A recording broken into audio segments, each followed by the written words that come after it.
Composting is one of the best things that you can do for your garden. Let's talk about how you can get started.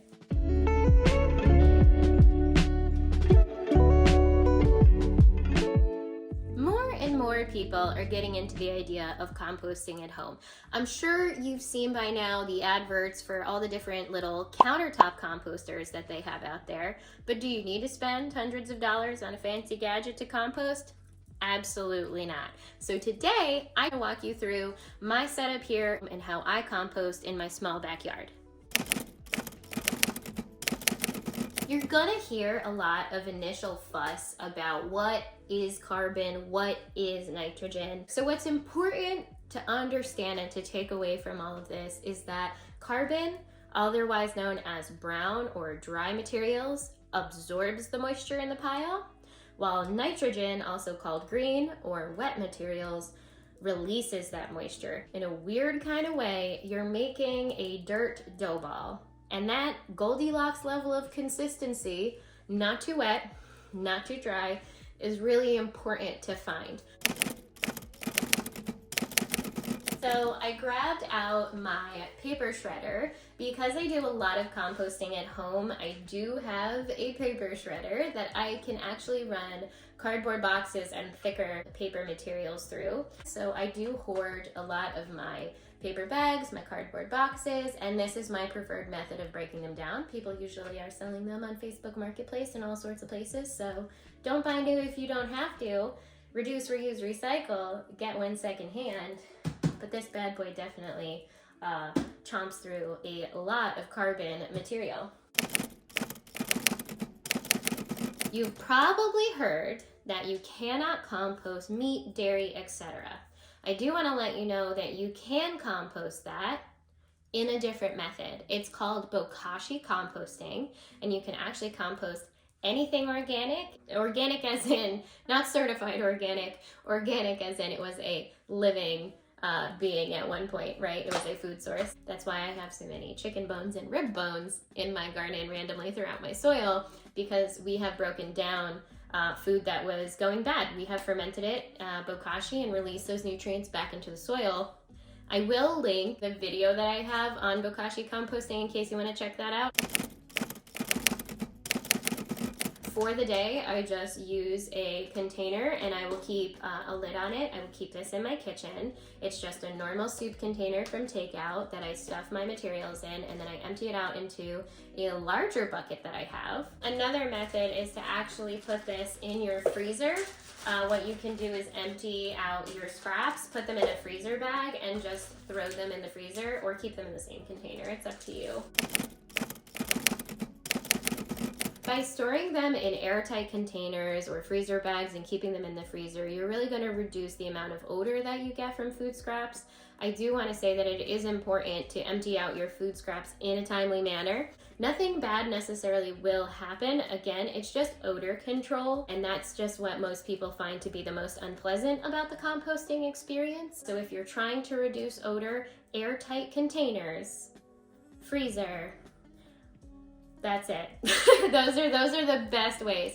A lot of composting containers that you can buy, the cute aesthetic ones, come with a filter of some sort. They may even say it's a carbon filter that you can put in to help reduce odors. I don't like that because those containers typically are not airtight.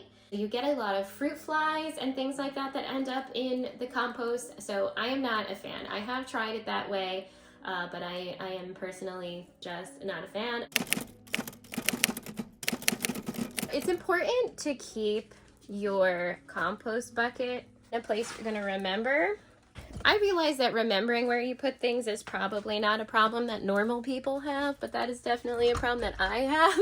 So I am putting it over here by our water heater in the garage for now, but you do want it to be accessible and not somewhere far off, because you want to be able to consistently use it every day and not fall back into bad habits of just, you know, not collecting your kitchen scraps and just throwing them into the garbage and, you know. You may not have space for a ginormous compost bin. And that's okay, because you can still compost. Composting in containers is probably going to be your best bet when you are short on space. And it doesn't have to be a huge container if you're just getting started and you want to see if this is something for you. I do suggest getting the largest container you can comfortably fit in your space, because you do want to produce a lot of composting material. And composting material breaks down quicker when there's more of it. It creates more heat, more density, and it helps break down everything faster. You can get something small like this, which is probably about 12 inches by 12 inches, or you can get something much larger. This is probably about 24 inches tall, definitely over 20 inches wide. This is a big boy container. So what we'll want to do is mix our materials in this. We'll want to mix our brown materials along with our green materials, and we will want to put some sort of lid over the top of this. Think outside the box a little bit when you're choosing your containers. It does not have to be an actual pot container.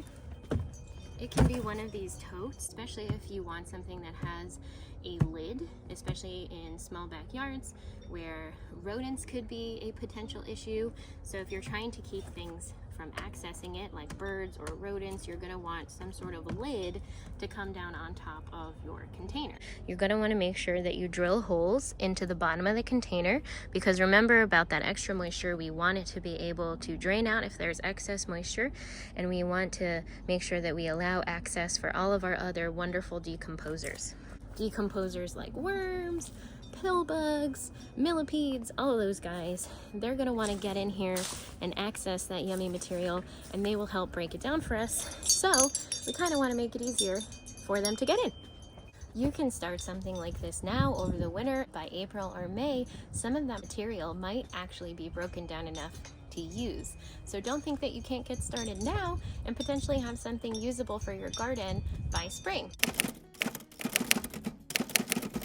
So I actually broke down my larger, more traditional style composter because I actually just don't have the space for it anymore. This is a style of composter that you can get for your backyard. It's about 3 feet wide at the base, and it has stacking so that you can make it a little bit taller. It does come with a lid.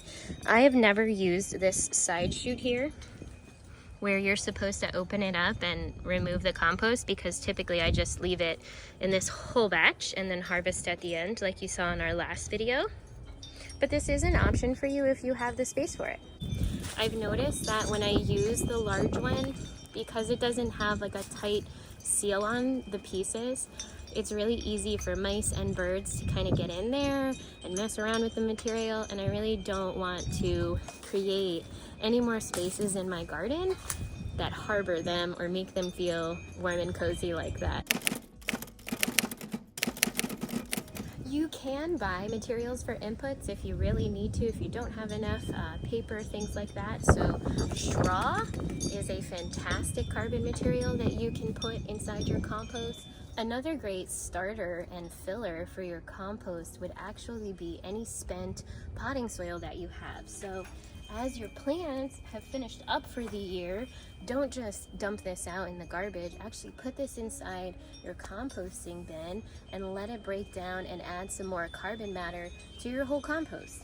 Plus, if you're adding in food scraps and you're just starting to compost your food scraps, potting soil or any container that you've got a potting medium in is perfect. You just dig right into it and you pour your scraps in the center, cover them back up with soil, and eventually all of those awesome decomposers that we were talking about are gonna get the invite to the party, and they're gonna help break it down. It's also good, if you can, to inoculate your compost. Inoculating your compost means giving it a head start with all that good beneficial bacteria that helps decompose the matter. Buying a bag of already made compost and using a handful of that before you use it as an amendment in your garden. You chuck a handful in your new compost bin that you're starting. It will help inoculate it with good bacteria and help it get broken down. As long as it was good compost you got, that is. Well, friends, I hope that you got something from this video, that you feel more confident about tackling composting, and I'll catch you next time.